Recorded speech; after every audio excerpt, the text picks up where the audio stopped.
JAC పెట్టినప్పుడు పెడమర్తి రవి జేఏసీలో నేను vice ప్రెసిడెంట్గా, వంగపల్లి శ్రీనివాస్ అన్నతోని నేతృత్వంలో ఉన్నప్పుడు జేఏసీ స్వతంత్ర జేఏసీ ఏర్పడ్డప్పుడు నేను ప్రెసిడెంట్గా, నా పైన 100 కేసులైనాయి, అనేక ఉద్యమాలు చేసిన అటువంటి నేను నా నాయకుడిని ఇవాళ నువ్వు తిడతా ఉంటే నేను ఎట్లా మాట్లాడతారా? అరే పృథ్వీగా చెప్పురా, నువ్వు ఎన్నిసార్లు రా నేను ఓపిక పట్టాలి? ఏం మనిషివిరా? తెలివి ఉందా లేకపోతే తెలివి లేకుండా మాట్లాడుతున్నావా? ఆ భాష ఏంటిదిరా నీది? నీ భాష ఏంటిదిరా? అరే పవన్ కళ్యాణ్ గారు తెలంగాణ ప్రాంతంలో వరదలు వస్తే అన్న, మీరు జర్నలిస్టులు, మనం ఎటువంటి ఉద్యమాలు చేసినాం మీ అందరికి బాగా తెలుసు అన్న. నేను ఎప్పుడు పర్సనల్గా ఎవరి గురించి నేను పోలేదన్న. మీకు చేతులైతే దండం పెడతాను. మన తెలంగాణ ప్రాంతం గురించి మీ అందరికి తెలిసిందే. ఇవాళ పవన్ కళ్యాణ్ గారు తెలంగాణ ప్రాంతంలో వరదలు వస్తే 2 కోట్ల రూపాయలు 2020లో ఒకసారి వస్తే, 2024లో ఒకసారి వస్తే, అప్పుడు 1 కోటి, దాని తర్వాత 1 కోటి ఇచ్చిండు. దాని తర్వాత కొండగట్టు ప్రాంతంలో 35 కోట్లు ఇచ్చిండన్న. మీరు జర్నలిస్టులు అన్న, మీకు తెలుసు. బస్సు యాక్సిడెంట్ అయ్యి 35 మంది చనిపోతే అప్పుడున్న ముఖ్యమంత్రి రాలేదన్న. తెలంగాణ ప్రాంతంలో మనం ఏ కులాలున్నా కానీ మనకి ఈ ప్రాంతంకున్న గడ్డ. ఈ వ్యక్తి ఎప్పుడైనా వ్యక్తిగత హననానికి పాల్పడ్డా? పర్సనల్ విషయాలపైన ఎప్పుడైనా పోయిందా? నువ్వు చెప్పురా పృథ్వీ. పాషం యాదగిరి అన్న, నీ దగ్గర కూడా వస్తా. బక్కా జడ్చాన్, తులసి అక్క గురించి అయితే ఇంటర్నేషనల్ ఆమె మాట్లాడాలి. తెలంగాణ ఏర్పడ్డ తర్వాత ఇప్పటికీ దగ్గర 13 సంవత్సరాలు అవుతుంది.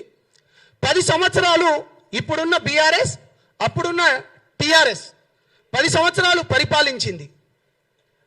వాళ్ళ మేనిఫెస్టోలో, ఇప్పుడున్న బీఆర్ఎస్ మేనిఫెస్టోలో కానీ లేకపోతే కాంగ్రెస్ మేనిఫెస్టోలో కానీ తెలంగాణ వచ్చిందే నీళ్లు, నిధులు, ఉద్యోగాల గురించి.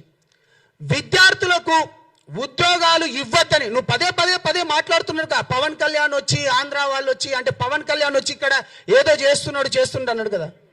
కాంగ్రెస్ పార్టీకి, టీఆర్ఎస్ పార్టీకి, బీఆర్ఎస్ పార్టీ వాళ్ళకు ఉద్యోగాలు ఇవ్వద్దని చెప్పిండా పవన్ కళ్యాణ్ గారు ఎప్పుడైనా? ఇది నేను నిన్ను అడుగుతున్న పృథ్వీ. బీఆర్ఎస్ మేనిఫెస్టోలో విద్యార్థులకు లక్షల ఉద్యోగాలు ఇవ్వమన్నది మేనిఫెస్టోలో పెట్టుకున్నారు, కాంగ్రెస్ వాళ్ళు పెట్టుకున్నారు. వాళ్ళు పవన్ కళ్యాణ్ గారు ఎప్పుడైనా ఇయ్యొద్దన్నాడా లేకపోతే లోకేష్ ఏమైనా ఇయ్యొద్దన్నాడా? నువ్వు చెప్పాలి. రవీంద్ర భారతిలో నువ్వు ఏమని అంటే విగ్రహం గురించి కొట్లాడుతున్నాం, బాజాప్తగా చెప్తున్నాం. నిన్నెవడు తీయొద్దన్నాడు? బాలసుబ్రహ్మణ్యం విగ్రహం గురించి మేము పెట్టమన్నామా? పోనీ పవన్ కళ్యాణ్ గారు ఏమైనా పెట్టమన్నారా?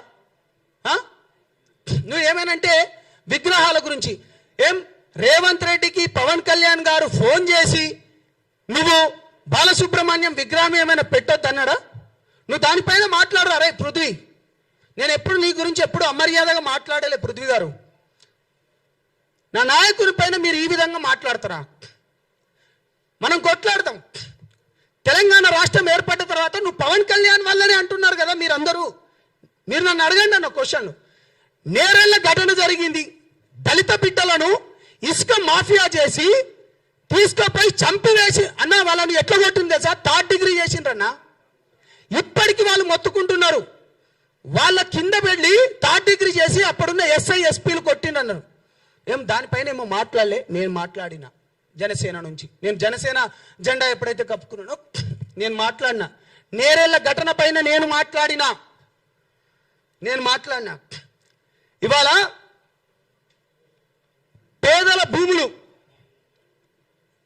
ఎస్సీ ఎస్టీ బీసీల భూములు ఆడ ఫార్మాసిటీ పేరుతోని, గత ప్రభుత్వం ఫార్మాసిటీ, ఇప్పుడున్న ఫ్యూచర్ సిటీ అని చెప్పి ఆ లంబాడి, ఆ బీసీ బిడ్డలై, యాదవ గౌడ బిడ్డలై, లేకపోతే మాదిగ మాల బిడ్డలై భూములు లాక్కోపోతా అంటే ఏడపన్నవరా పృథ్వీ? మాట్లాడదాం. లగచర్ల విషయంలో బేడీలేసి ఆ భూములను కూడా రైతులను బేడీలేసి సంగారెడ్డి జైల్లోకి తీసుకపోతే మేం మాట్లాడినాం రా భయ్, మేం కొట్లాడినాం. ప్రజా సమస్యల పైన పోరాడుతున్న వామనరావు కేసు మీ అందరికీ తెలిసే ఉంటుంది. ఒక లాయర్ని పట్టపగలు చంపివేసిండ్రు ప్రజా సమస్యల పైన మాట్లాడితే. భూపాలపల్లి దగ్గర, ఇక్కడ గోదావరి సైడ్ వచ్చాడు. మాట్లాడినారా నువ్వు? నేను మాట్లాడినా చెప్తున్నాను కదా.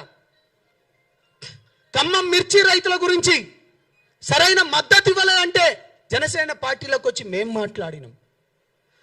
ఇంటర్మీడియట్ విద్యార్థులు 23 మంది చనిపోయి అప్పుడున్న గ్లోబరీన సంస్థకి ఇచ్చిండని చెప్పి ఈ తెలంగాణ బిడ్డలు చనిపోతే ఇగో ఇక్కడున్న శంకర్ గౌడ్ గారు, నేను, తమ్ముడు రెడ్డి, దాని తర్వాత మన మిత్రులు ఇక్కడ ఉన్న వాళ్ళందరూ, స్టేజ్ మీద ఉన్న వాళ్ళందరం మేము కొట్లాడినాం. మేమేమైనా చెప్తున్నామా? ప్రజా సమస్యల పైన, భూముల పైన కావచ్చు, సంక్షేమ పథకాల పైన కావచ్చు మేము కొట్లాడుతున్నాం, మేము మాట్లాడుతున్నాం. మీడియా మిత్రులందరికీ చేతులెత్తి దండం పెడుతున్నా. నేను ఒక మాట చెప్పదలుచుకున్నా. పవన్ కళ్యాణ్ గారి పైన ఇవాళ ఇంత ఎందుకు చేస్తున్నారంటే హిందూ ధర్మం పైన మాట్లాడడమే చేసిన తప్ప పవన్ కళ్యాణ్ గారు. హిందూ ధర్మం పైన పవన్ కళ్యాణ్ గారు మాట్లాడడం చేసిన తప్ప దేశం గురించి, ధర్మం గురించి మాట్లాడుతుంటే అవాకులు చవాకులు పేల్చడం మీ తప్ప. నిన్న మీడియా వాళ్ళు మీరందరూ ఉన్నారు కదా, వీళ్ళందరూ లెఫ్ట్ వింగ్ కాదా? తులసి చంద్ ఎప్పటికీ మాట్లాడదు. దాని తర్వాత నాగేశ్వరరావు ఎటువంటి బేవచాలు మీరు చూడండి అన్న. మీరు నాకు ఏ క్వశ్చన్లు అయినా వేయండి, నేను మాట్లాడతా. దాంట్లో మెజారిటీలో కూర్చున్న వాళ్ళందరూ, మెజారిటీలా నేను అనేది మెజారిటీ లెఫ్ట్ భావజాలం ఉన్నోళ్ళు కాదా? మీరు దేశం పైన, ధర్మం పైన కొట్లాడటానికి సౌత్లోకి వెళ్ళి పవన్ కళ్యాణ్ గారికి మంచి ఆదరణ వస్తుందని చెప్పేసి అందరినీ ఏకఛత్రాధిపత్యం పైన నడుపుతున్నాడని ఇంత కుళ్ళెందుకురా బాబు మీకు? నువ్వు హెరిటేజ్లను దాడి చేస్తున్నావు, చేసుకోరా భయ్, మాకేముంది? నువ్వు ప్రొఫెసర్ నాగేశ్వరరావు ఆంధ్రప్రదేశ్లో అక్కడి నుంచి పంపించానుగా. ప్రొఫెసర్ నాగేశ్వరరావు మీ దాంట్లో మాట్లాడుకుంటూ కొంతమంది చెప్పిండ్రు కదా, పోలీసు వాళ్ళు వచ్చిండ్రు అనుకుంటే మీరు ప్రాంతాల మధ్య రెచ్చగొడుతున్నారు కదా. బుద్ధున్నారా వెదవల్లారా? పోలీసు వాళ్ళు వచ్చినట్టు ఒక్క రుజువు చూపియండి రా. నేను తెలంగాణ బిడ్డనరా, నేను కట్టర్ తెలంగాణవాదిని, 100 కేసులైనని. మీ పైన ఏడైనారా? మీ ముండామో పిల్లారా, మీ పైన కేసులు ఏడైనాయిరా? అరే నేను జైల్లోకి పోయినన్నా, నేను జైల్లోకి పోతే నాకు బెయిల్ ఇవ్వలేదన్నా, నేను ప్రత్యక్ష సాక్షిని. నాతోని శ్రీశైలం అనేటోడు నా పైన 100 కేసులు వేస్తే మహబూబ్ నగర్ జైళ్ళల్లో 8 సంవత్సరాలు తిరిగిండ్రా. మీరెక్కడున్నారా? అరే పృథ్వీగా మీ అయ్య చేసేడు కావచ్చు ఉద్యమం, నేనేమంటలేను. నువ్వు చేయవారా బిడ్డ? తెలుగుదేశం ఉద్యమంలో మీ అయ్యగారు చేస్తే మేము నలిదేశం ఉద్యమంలో మా పైన 100 కేసులు అయినాయిరా. షూట్ అండ్ సైట్ ఆర్డర్స్ వచ్చినాయిరా మా పైన. ఏం మాట్లాడుతున్నావురా? నేను పవన్ కళ్యాణ్ గారిని నా నాయకుడిని ఎందుకు అనుకున్నానో చెప్తా. కేవలం పేద ప్రజలకు మంచి చేస్తా అన్నాడు కాబట్టి ఆయన ఎంబడిపోయినా. దేశం గురించి, ధర్మం గురించి నాకు దేశమే మొదట.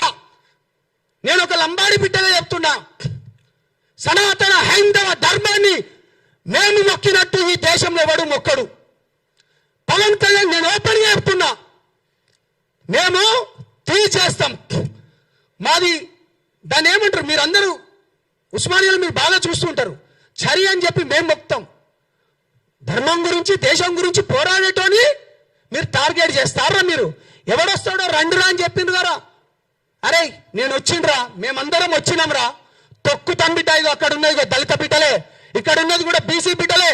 ఇగో ఇక్కడ కూడా నందగిరి సతీష్ అనే వ్యక్తి కూడా తెలంగాణ ఉద్యమంలో పనిచేసినోడే. మీరు ఒక్కరేనా అర పీకుడు గాళ్ళు మాట్లాడుతాండ్రు? నేను